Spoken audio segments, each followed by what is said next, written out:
What's going on? Welcome to the video. Today we're going to be doing a full mix breakdown where I show you all of the leveling, all of the panning, all of the bussing and plugin processing that I apply to each element within a song. Just kind of give y'all an overall view of my mixing process. So let's hop right in and get to it. Okay, so this is a song that I wrote and recorded myself. I purchased the beat and had the individual tracks sent to me so that way I could do a full mix. So let's go ahead and just press play, take a listen, and that way you can get a feel for the finished product. There for me, you'll care for me, and that's why you and me are a forever thing. Excuse me, I did not know that you'd be the one that I could love. No, I thought I had it all figured out. Guess it was fate that brought you back around, falling, but you were right there to stop me from becoming unaware. I need your love and all of your light, tonight and every night. Promise me that you will stay. I need your love in every way. I finally found the words to say. You're my baby and I don't want you to go. Okay, so the first thing that I typically do to start any mix is I like to set the level of the kick drum, the snare drum, and also the clap if the instrumental has that. So the reason I like to do this is because if you can get those set properly as far as the leveling goes, you're going to have enough headroom away from 0 decibels for the mastering process, because each of those elements are typically going to be the loudest elements in a mix. So as you start to add in more and more sounds, your peak level is going to get higher and higher. So you just want to make sure that the loudest elements in your mix are set at a healthy distance away from 0 decibels. So for this particular mix, I started with the kick drum. So let's go ahead and mute everything else but the kick. And I'm actually going to take all of the plugins off of the kick, so that way we can actually see where the kick is initially hitting at volume wise before any plugin processing. So let's go ahead and take a listen, pay attention to the meter over here so that way you can see the level.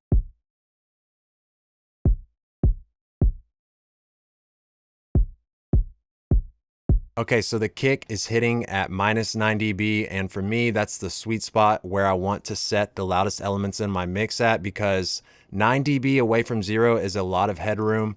It's going to give you plenty of room to do what you want, enhance all these sounds without, the worry of going above 0 decibels. Now, I actually didn't use the kick drum that was sent to me that y'all just heard. So what I did was I loaded this Trigger 2 plugin and I dropped in a new kick drum sample right here to replace the original kick. So let's go ahead and take a listen to the new kick drum. So for me, this new kick drum has a little bit more top end clickiness to it, has a little bit more attack. And that was important for me to get this kick drum to cut through the mix, because as you start to, add all of these individual sounds together, you want the kick drum to, stay cutting through the mix. You don't want it to get tucked away, because for this genre, the kick drum is everything. So having a little bit more oomph to the kick, it's going to go a long way. Next up, I added this EQ plugin. This is the F6 by Waves Audio. All I really did was kind of clean up the sound. So you can see right here at 105 Hertz, I'm pulling down by 1.3 dB. Next up at 148 Hertz, I pulled down by 0.7 dB. And then at 422 Hertz, I pulled down by 1.3 decibels. So you might be wondering, why did you choose those specific frequencies to kind of dial those back a bit? Well, what I like to do is I'll grab an EQ point and I'll actually boost a little bit and then sweep around and play the sound and try to find the frequencies that are sticking out to my ear. But you have to be able to distinguish between a frequency sounding bad because it's actually harsh, or that it's sounding bad because, you're boosting that frequency so it's louder than all the other frequencies within that sound. So let's go ahead and just press play and take a listen to this frequency right here that, I was hearing when I was mixing this.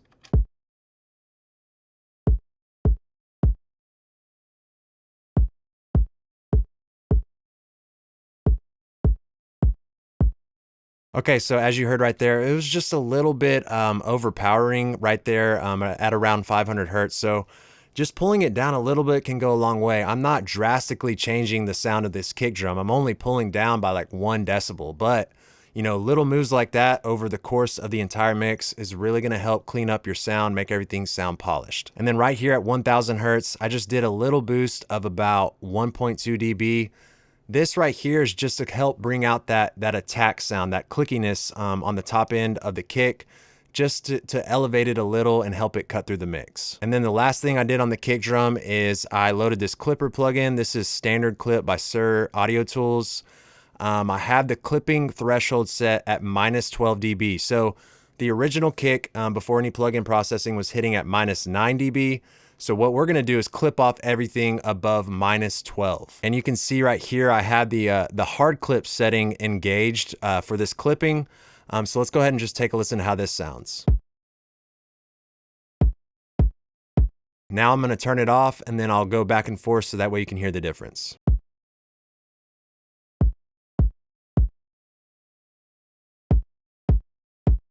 Okay, so to me, the kick drum just kind of came alive. It had a little bit more grittiness to it, but the real reason why I'm clipping the kick is because I want to create more headroom for my mix. So if I can bring the loudest elements of my mix down in peak level without necessarily changing the volume level, the perceived loudness of it, that's really going to help me, get my mix loud during the mastering process. To me, I don't really hear a difference volume-wise between the unclipped and the clipped version of the kick. You know, the actual tone of it did change a little bit. It has a little bit more of that top end distortion to it, but we saved ourselves 3 dB of headroom without changing the perceived loudness of the kick. Okay, next up we have the clap. So let's go ahead and just turn everything off of the clap and let's take a listen.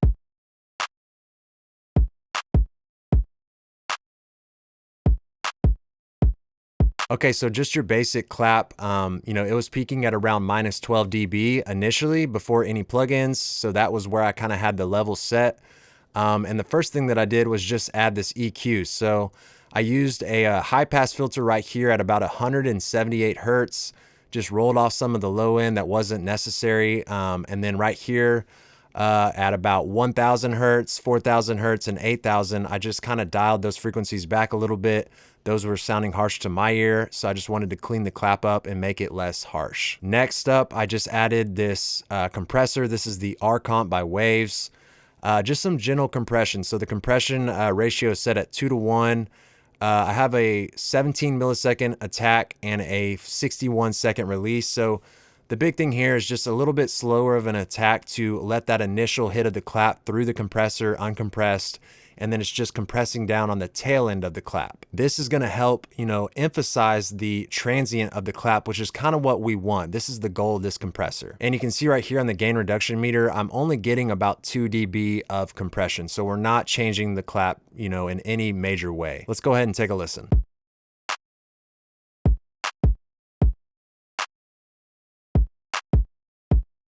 And you can see here on the output gain knob, I have it set at 1.5 dB just to add back some gain after compressing it down a little. And then the last thing that we did with the clap is I added this clipper plugin, again, standard clip with the hard clip algorithm engaged. The clipper threshold is set at -13 dB just to shave off the top peaks of the clap. Let's go ahead and take a listen.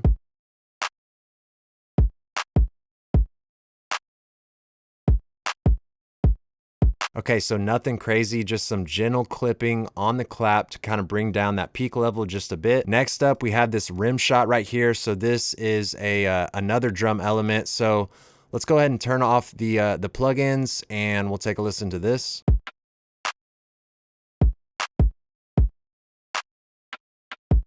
Okay, so nothing crazy. I just panned it 50% to the left, and then I added this EQ right here. Again, just rolling off some lows, and I took out one frequency right here at about 1500 to clean it up a bit, and then I added this Hall Reverb plugin by Lexicon. The reverb time is set at about 1 second with a 30 millisecond pre-delay. Now the big thing here is I only had the mix knob set at 5%, so we're only blending in just a small amount of reverb to kind of place this Rimshot in a space within the mix.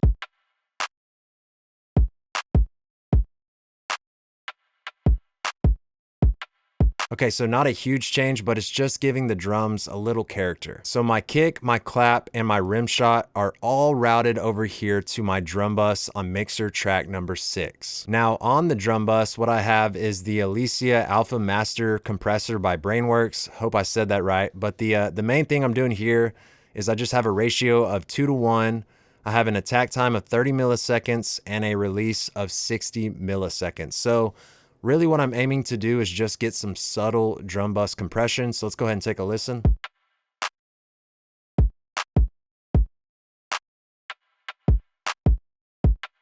Okay, so as you probably saw, I'm only getting about 1 dB of gain reduction, so just some subtle glue compression here on the drum bus. The slow attack isn't killing the transient at all, just kind of gluing things together as everything is grouped into one drum bus. Next up, I just have the L2 limiter right here by Waves.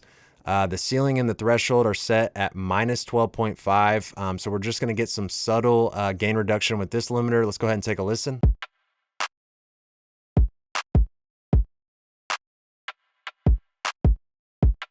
Okay, so we're only getting about half a dB of gain reduction with this limiter. Basically what you're seeing, what I'm doing here is on the individual tracks, I'm trying to control the peak level. And then here on the bus stage, I'm also just gently trying to kind of shave those peaks off and control the peak levels. So that way, when everything gets joined together on the mix bus and goes to the master channel, we don't have all these crazy peaks that are going to throw off the compression and the limiting that's going to be done in the mastering stage. Okay, so next up, let's go ahead and take a listen to the 808. So you'll see I have some plugins loaded here. Let me go ahead and turn those off, and then let's go ahead and just take a listen and see where the 808 is leveled at over here on the meter.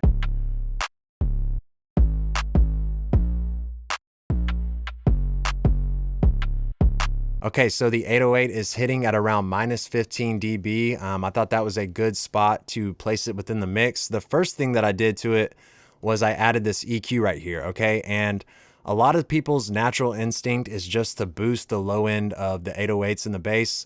But for me, you know, I used my ears and I thought this 808 had a lot of low end already, you know, added to it. So what I did was I just wanted to control the low end. So I had this low end shelf right here set at 30 hertz and I'm pulling it down by 3 dB. Then at 55 hertz, I'm pulling down by 2 dB, and again at 100 hertz and at 176. So that low end, I want to control it so that way when it joins together with all of these other sounds, you know, at the master channel, we don't have a lot of excessive low end that's going to eat up a lot of our headroom and really throw off our limiter. Next up, I have Spectre by Waves Factory, and all I'm doing right here is here at 3000 hertz, I'm boosting by 2.5 dB using the warm saturation setting. So basically what this plugin does is, you know, it's also an EQ, but really the reason I use it is for the parallel saturation. So wherever you're boosting at, it's also going to blend in some harmonics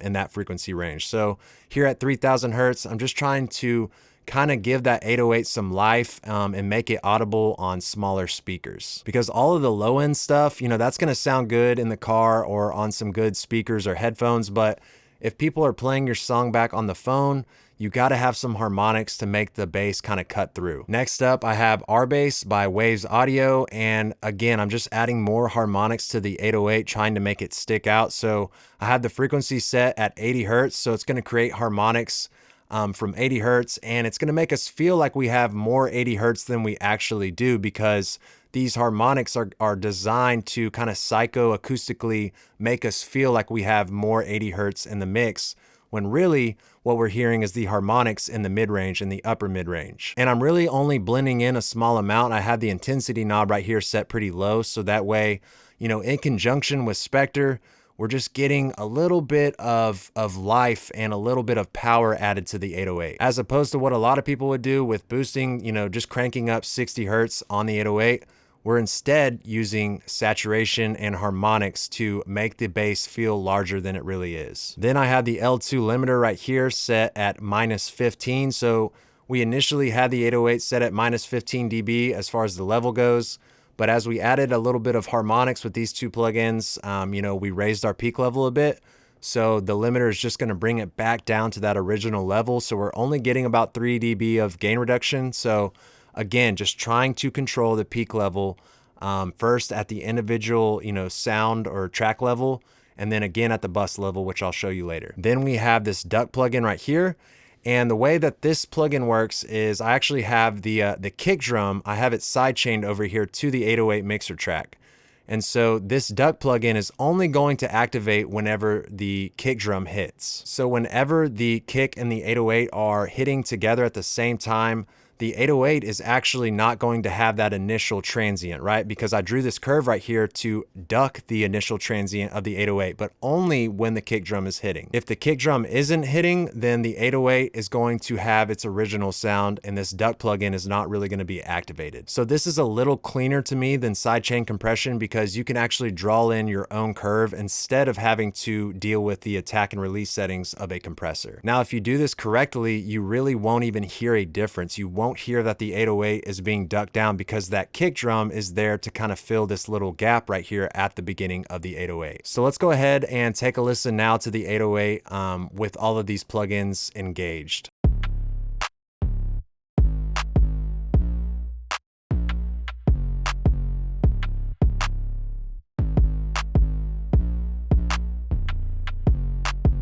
All right, so you can see that my 808 is routed to the bass bus right here. And I don't actually have anything on the bass bus because I was able to really just get the sound that I wanted on the individual track level of the 808.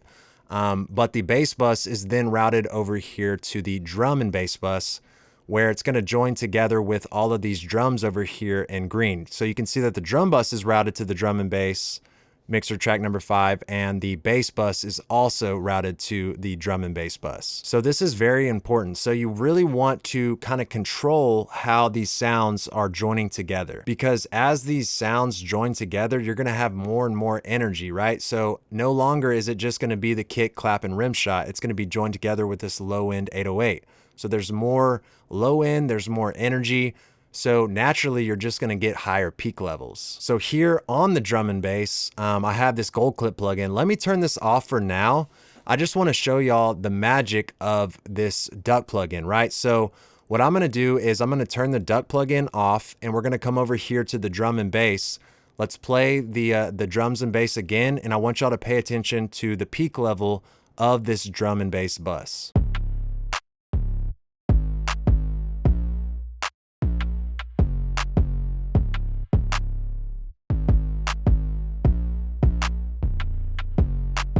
Okay, so without the Sidechain Duck plugin turned on, we're hitting at -7 dB when the drum bus and the bass bus come together. Now let's go ahead and turn on the Duck plugin and come back over to the drum and bass bus. Let's press play again, and now pay attention to where we're peaking at.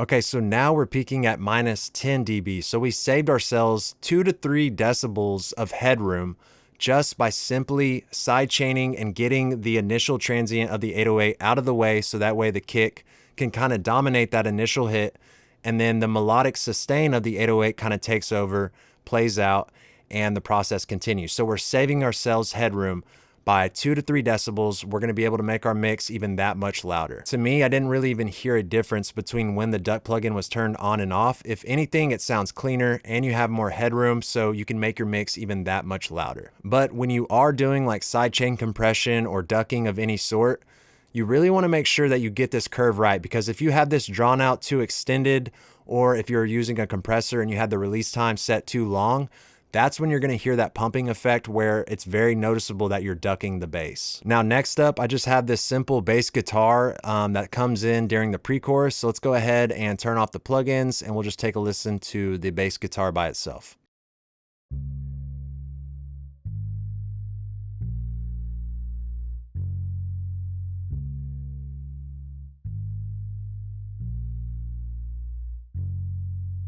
Okay, so it's already sounding pretty good. Really all I did was I added this EQ and cleaned up around 100 Hertz, and then I added the Shadow Hills mastering compressor. So I actually have the optical compressor turned off and the discrete compressor turned off.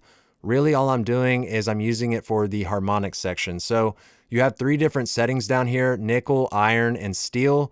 And they're all going to give you a little bit different type of sound as far as the harmonics go. So I actually went with nickel, and it sounded pretty good to my ears. Didn't do too much. I didn't overthink it. Just very simple processing here on the bass guitar. Let's go ahead and take a listen.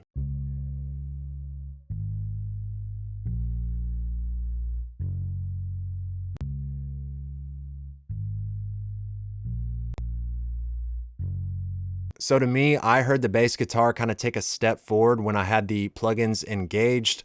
And, at this particular spot in the arrangement, there's no drums or anything. This is during the pre-chorus, so there's no low-end elements for the bass to compete with. So I didn't have to do too much processing to it.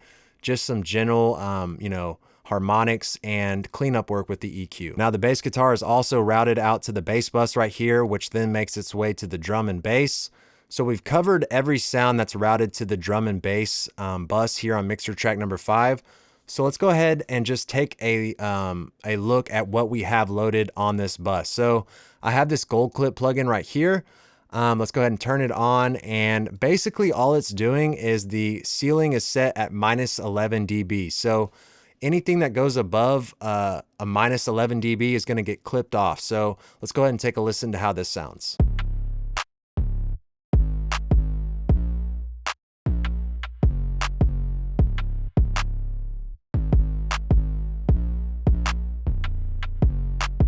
Okay, so nothing crazy going on here, just some subtle clipping to get some peak control for this bus as it makes its way to join together with other sounds. So you can see that the output of the drum and bass bus is routed out to mixer track number 4. So this is the all drums bus. And the all drums bus is where the hi-hats are going to meet together with the drum bus and the bass bus. So let's go ahead and unmute the hi-hat channel right here. And you can see that it's routed out to the all drums bus here on mixer track number 4. So first off, let's go ahead and take all the plugins off of the hi-hat and take a listen.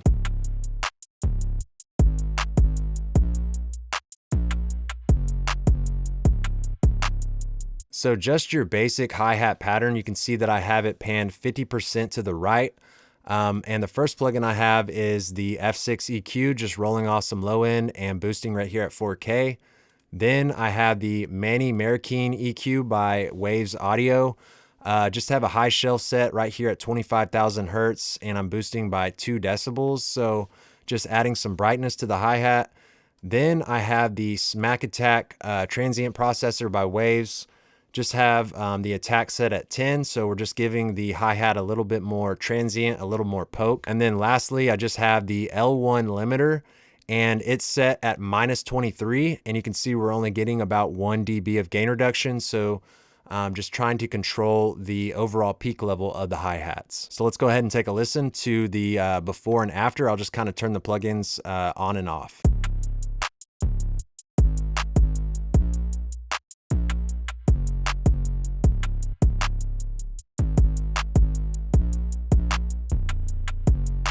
Okay, so not a huge difference, but for me, all I was trying to do was, add a little brightness, a little bit more of that transient, and then control the peak. So the output of the hi-hat channel is then routed out to the all drums bus, like I said, to meet together with the drum bus and the bass bus. Now here on the all drums bus, I have another L2 limiter, and it's again set at minus 11 dB. So this is here to just, again, control the peaks. Every time you're joining together sounds, you have to have some type of control. So that way, dynamically, we don't have a lot of crazy dynamics going on that are going to throw off anything on the master channel as far as like a limiter or a compressor goes. So let's go ahead and just take a listen to the drums, the bass, and the hi-hat all together here on the all drums bus with the L2 limiter engaged.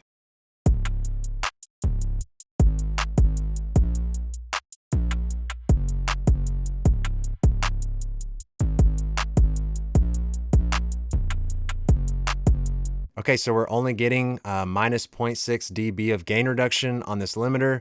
Nothing crazy, but again, with the individual tracks having some type of dynamic control and then all of the buses as well, you don't have to do too much in one area. If you just subtly have some type of peak control, you can just kind of break that up across the whole process. Okay, so now that we've covered the drums, the bass, and the hi-hats, let's go ahead and swap over to the guitars. Now the song is basically driven by the main guitar that's routed here to mixer track number 15.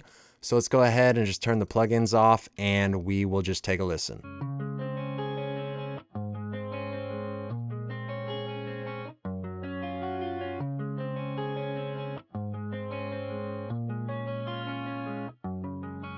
All right, so it's sounding pretty good right there, you know, by itself without any type of processing. It's a beautiful guitar, beautiful chord progression, and I didn't really want to do too much to change the overall sound of it. So all I did was I panned it 75% to the left to get it out of the way of the lead vocal and of the kick and the 808 and the snare. And then I added this EQ right here. So the F6, again, just rolling off some low end and then dialing back some harsh frequencies. Next up, I added Spectre here by Waste Factory, and I just boosted the top end utilizing the warm algorithm. Then over here, we have guitar lead number 5, and you can see that I panned this one 75% to the right. And the reason I did that is I like to pan things in pairs so that way nothing becomes so unbalanced to one side of the speaker. You always have something to counteract a sound that's panned to one side. So let's go ahead and you know, solo out this guitar lead right here. And really all I did was I just added this EQ to roll off the low end and clean up some frequencies. So we'll leave that on and let's just take a listen.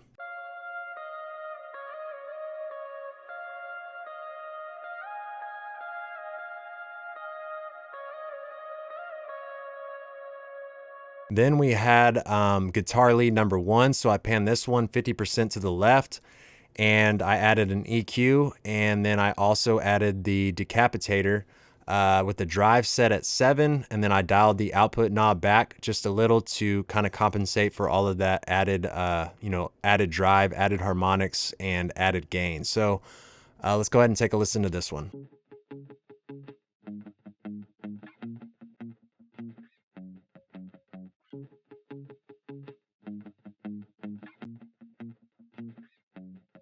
Okay, so I thought it sounded pretty good with the plugins turned on. When I turned them off, it just kind of took a step back, but not a whole lot of change going on there. Over here on guitar lead number 3, I panned this one 50% to the right to kind of balance out guitar lead number 1, which was panned 50% to the left. So here on guitar lead number 3, just some basic EQ going on. Let's go ahead and take a listen to this one.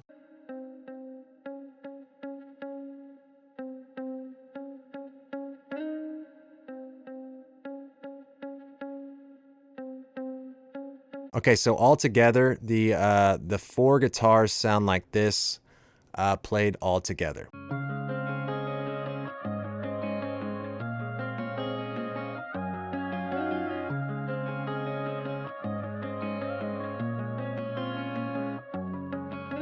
So that's a really good sound to my ears. The balance is perfect. Everything's kind of placed perfectly in the stereo field. Moving on to another part in the arrangement, we have some other guitars that come in. So here, guitar lead number 4, let's go ahead and take a listen to this one.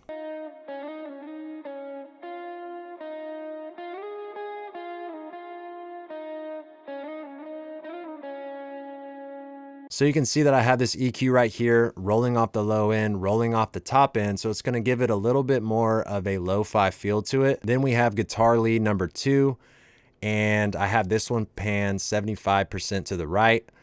And all I have on this one is another EQ, just rolling off the low end, kind of placing it in a pocket. Let's go ahead and take a listen to this one.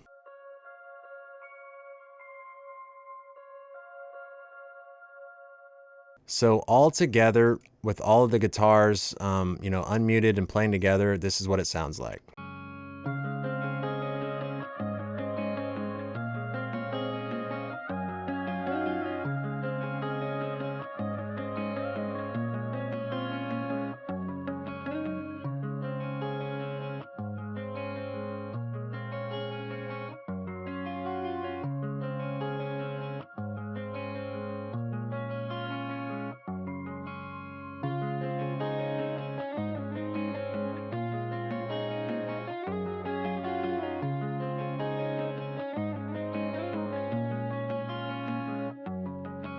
All right, so that's sounding very good to my ears.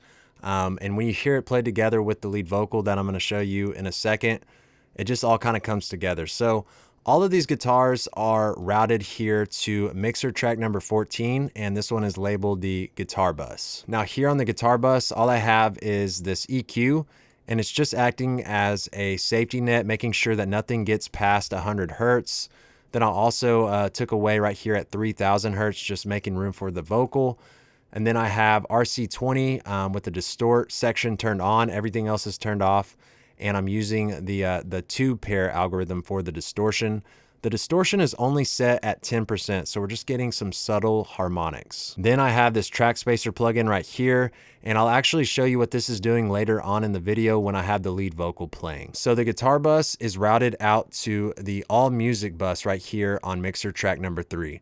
And on mixer track number 3, I have the L2 limiter, and it's just set at minus 18 dB, and we're getting about 1.5 dB of gain reduction. So this limiter is just here to ensure that the guitars are controlled dynamically. Okay, so now that we've covered the drums, the bass, the guitars, the last thing we need to cover is the most important part of the song, which is the vocal. So we can go ahead and just mute the all music bus, and we'll unmute the all vocal bus.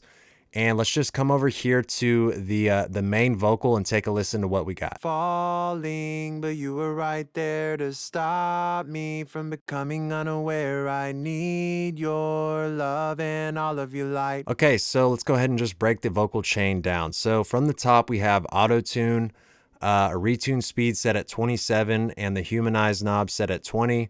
This is going to help with those longer drawn out notes. It's going to make them feel less robotic and less auto-tuney. And I also have the voice type set on alto tenor. Then I have a basic EQ just rolling off the low end and then pulling down on those frequencies that were a little harsh to the ear. Then I have this compressor, a ratio set at 4:1. I'm getting about 5 dB of gain reduction. I got a fast attack of 2 milliseconds and a release time of 55 milliseconds. I pulled down the threshold until I got about 5 dB of gain reduction just to control the dynamics, and then added a small amount of makeup gain. Next up, I'm using the RVox by Waves. So first off, you hit it with the R compressor, and then you hit it with the RVox to give it just a little bit more compression. So you can see right here, I'm getting another 5 dB of gain reduction. And then I'm using the output gain knob to kind of control where I want the level of the vocal overall in the mix. Then I have the mag EQ right here, and you can see on the air band, I have it set at 20,000 Hertz. And I'm boosting aggressively right here with the air gain knob at 5.5 dB. And then also at 2.5 dB, I'm boosting by 1 decibel. So I like to boost aggressively in the top end because the next thing in the vocal chain is the de-esser. So pretty self-explanatory. This is the de-esser that I always use, Sibilance by Waves. I think it does a good job of controlling the S's. And then next, we have the CLA vocal compressor. The CLA vocal channel strip. So all I'm using on this plugin is the compressor section. And what the compressor section is actually doing is it's adding parallel compression. So I have the push algorithm selected, and then I just dialed in how much parallel compression I want blended into the lead vocal. And then lastly, I just have the L2 limiter to control the overall peak level of the lead vocal, and it's set at minus 16 dB. And you can see I'm getting about 6 dB of gain reduction. So you can be a little bit more aggressive on a vocal with a limiter because, you know, some of that distortion or whatever is going to get kind of blended in and hidden in the vocal. And I just think it does a good job of kind of controlling it dynamically. Now you can see that I have the lead vocal being routed out to a couple of different places. So first off, we have a send track going over here to a plate reverb plugin. So let's go ahead and unmute this. And let's just take a listen. Back around falling, but you were right there to stop me from becoming unaware. I need your love and all of your light. So for the reverb, I'm using this plate plugin by Lexicon, just using the blue plate preset. And then the reverb time is set at 1.6 seconds, 24 millisecond pre-delay. And then next up, all I have is just this EQ plugin to kind of create a tone for the reverb. Reverb plugins can have the tendency to kind of muddy things up in the low end. So I just rolled it off, got it out of the way.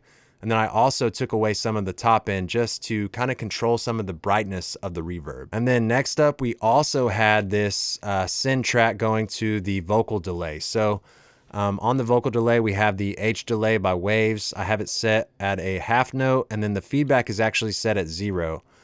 So we're only going to get like one type of repeat. And then the high pass and low pass are set to kind of just shape the overall tone of the delay. So let's go ahead and take a listen to this. Back around falling, but you were right there to stop me from becoming unaware. I need your love and all of your light, tonight and every night.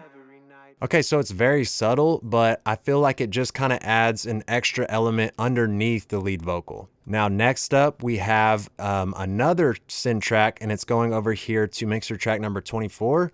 And this is going to be my vocal echo. So if you see here in the arrangement view, I have automated this plugin to turn on and off at certain sections in the song where I want this vocal echo to occur. So right here would be a good spot to kind of take a listen to see what's going on with the vocal echo. Your love and all of your light, tonight and every night.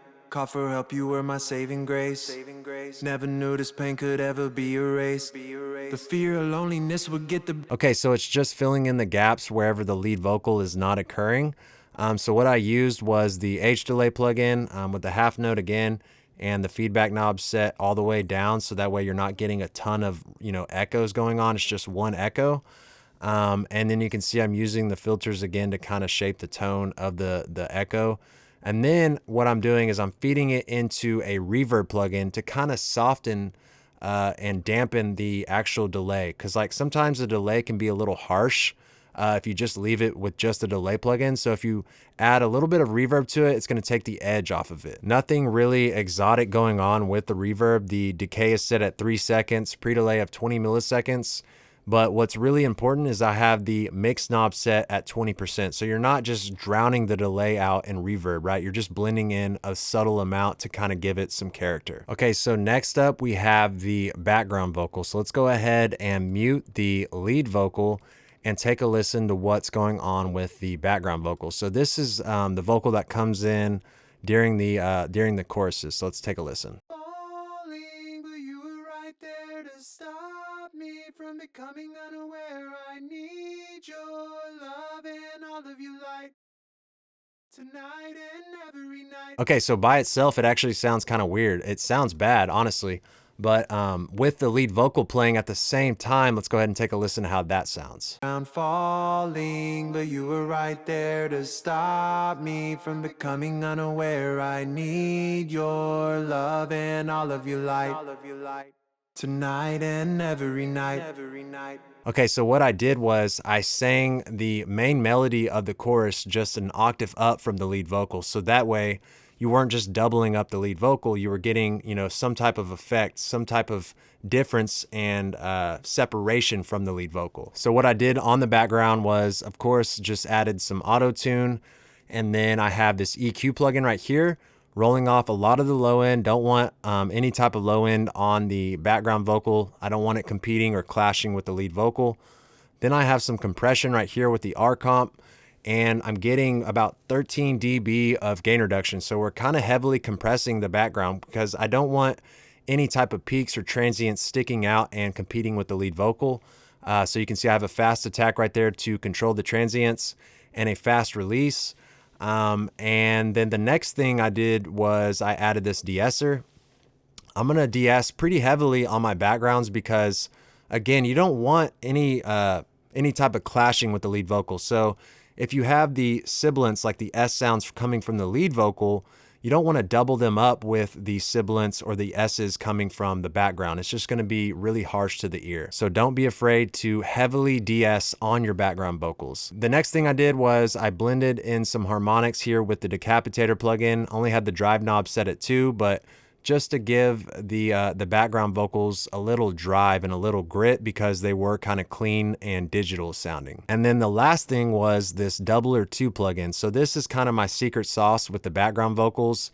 If you only record one take, you don't want the background vocal to kind of compete with the lead vocal in the middle of the mix. So what I did was I loaded this Doubler plugin and it creates 2 separate voices. So I pan those hard left, hard right.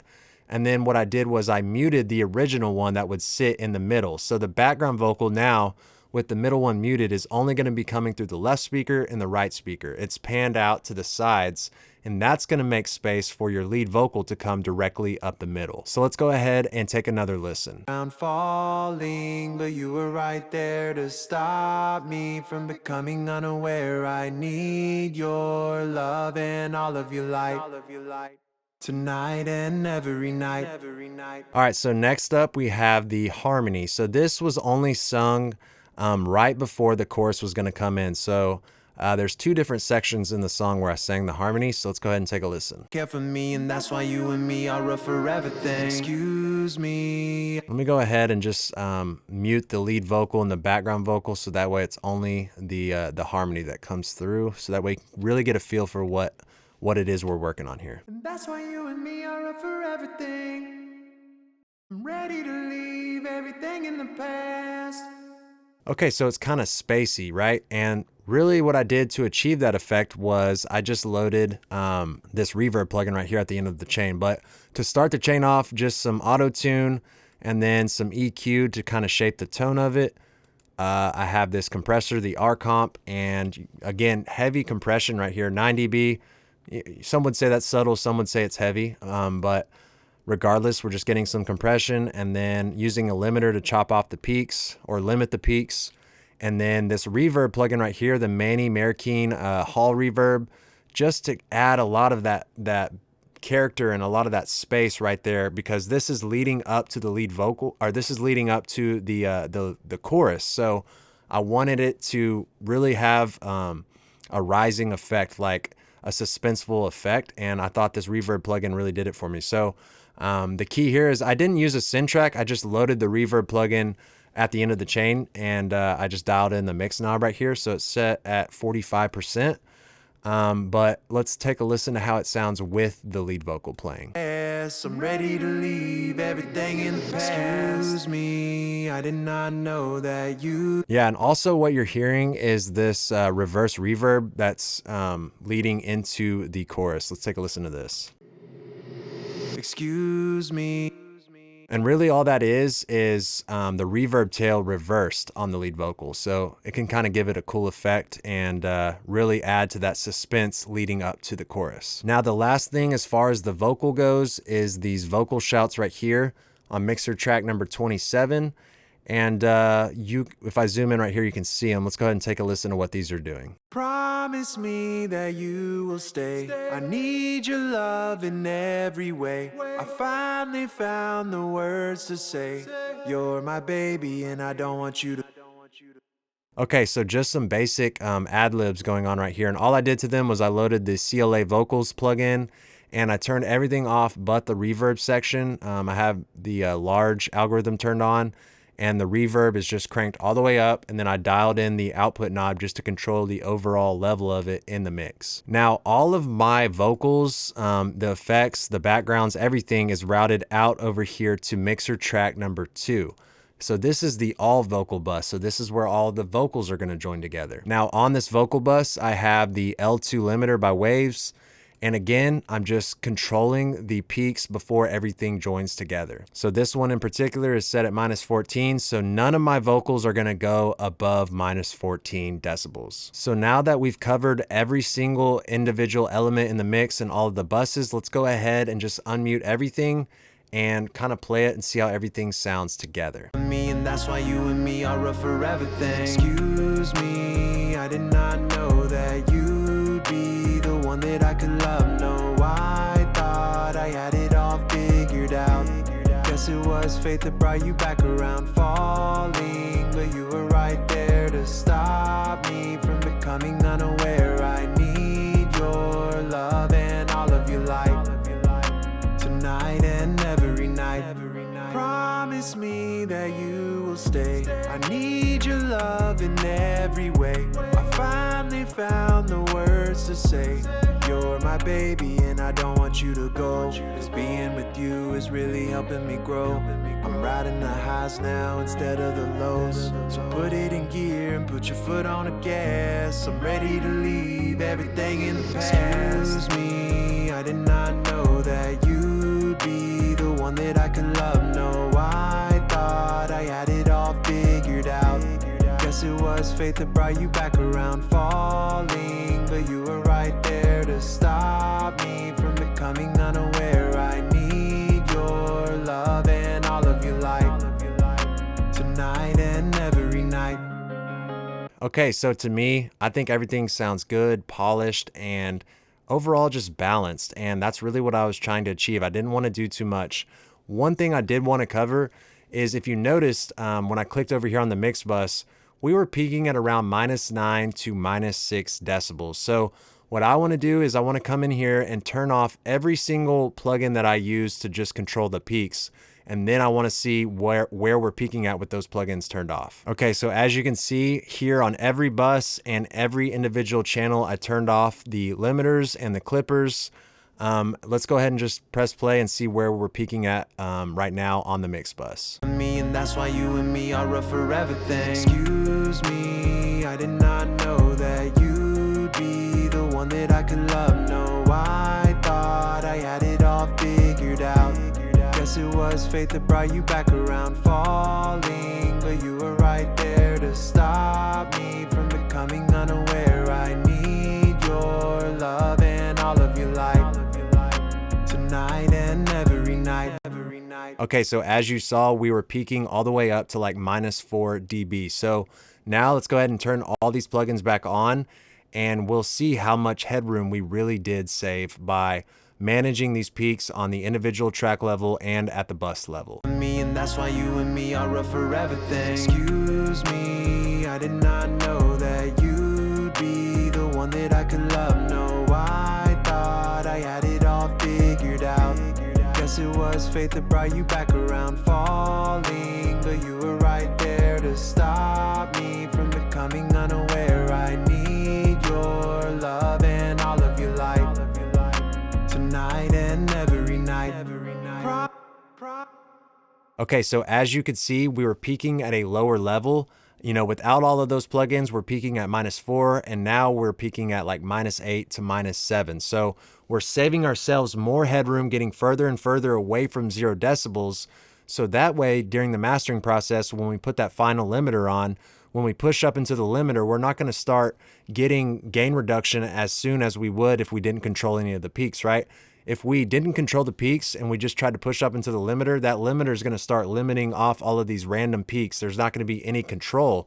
But when we have all of these limiters and clippers loaded throughout the session, all of those peaks are kind of taken care of, and that final limiter can just have a consistent signal to work with. Now, as y'all can see, I do have some plugin processing going on the master channel, but I'm going to save that for a part 2 of this video where I show y'all the complete mastering process that I did for this song. So be sure to subscribe to the channel to stay updated. Please hit the thumbs up if you enjoyed this type of content. Leave me a comment, let me know what you think, and I'll see you on the next video.